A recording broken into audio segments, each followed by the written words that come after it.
Hey guys, welcome back to the channel. I know I talk about Twitter a bunch on this. If you're not on Twitter, you should be on Twitter. And I was on there the other day and I lit up a couple of these liberal media posts.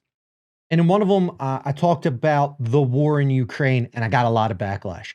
And the key sentence that I made in that tweet was that Europe is about to start to freeze to death due to lack of energy. And I stand by that. A bunch of people from the UK chimed in, and one or two from the Ukraine chimed in about how it's -9 over there and they haven't froze to death yet and whatnot. Fair enough. We're still early in it. It's only mid-December. I want to show you an article out of The Hedge that tells me that I'm probably not that far off, which is scary. I'm hoping everybody over there is safe. God bless to all of them. But let's run over here. Germany unleashed $500 billion energy bazooka to keep the lights on. This is absolutely staggering. So the article goes on to say Western sanctions on Moscow have backfired, failed to paralyze Russian economy, and ultimately sparked financial pain for ordinary Europeans and the largest economy in the European bloc. Let's put this in perspective. According to Reuters calculations, Germany has hemorrhaged cash to the tune of 440 billion euros. That's roughly 465 billion US dollars. This is just in energy bailouts and other schemes, just trying to keep prices down so that people can afford this. The article goes on to break it down. It says it's roughly $5,400 per German.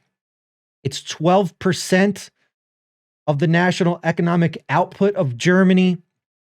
And right now it's running at 1.5 billion euros per day to keep this up. Reuters said the cumulative scale of energy bailouts and other schemes employed by Berlin equates to 1.5 billion euros per day. 1.5 billion euros per day. That is so much money. How do you keep this up through the entire winter? We're just getting started. The German economy is now in a very critical phase because the future of energy supply is more uncertain than ever. They're going on to take these crazy out of these world steps.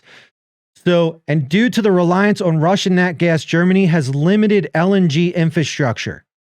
They only have the infrastructure in the country to deal with this because they just counted on the pipeline.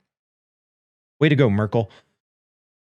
So Germany has limited LNG infrastructure, which forced it to charter 5 floating storage and regasification units on the country's north coast. The cost of chartering FSRUs, which are those floating boats, is a whopping 9.7 billion euros. The first LNG vessel will arrive at the floating terminal this weekend. Now, that $9.7 billion is not going to solve all of their problems. The 5 FSRUs will only be able to cover about a third of Germany's current natural gas demand, still unable to offset the supply deficit since Russian flows have been cut. I think Germany has been doing whatever it can, said Giovanni Scavari, research analyst at the Bruegel think tank. He added, in the LNG market, Germany had to start from scratch, which isn't easy.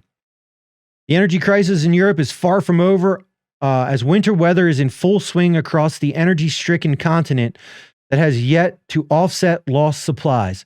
Germany's $500 billion bazooka might not be enough as global LNG supplies are tight. Guys, Germany is in a bunch of trouble. Like, what are they going to do? Shut down their industry and not have any exports? And then they're still going to have to subsidize all this for their people? This is frightening. Stand by the tweet. I'm sorry. I wish it wasn't true. I know you guys aren't seeing it or feeling it on the ground yet. Pray that Europe has an easy winter. But right now, Germany is the economic engine of the EU. When you look at Italy and Greece and all of their train wreck economies, Germany is it.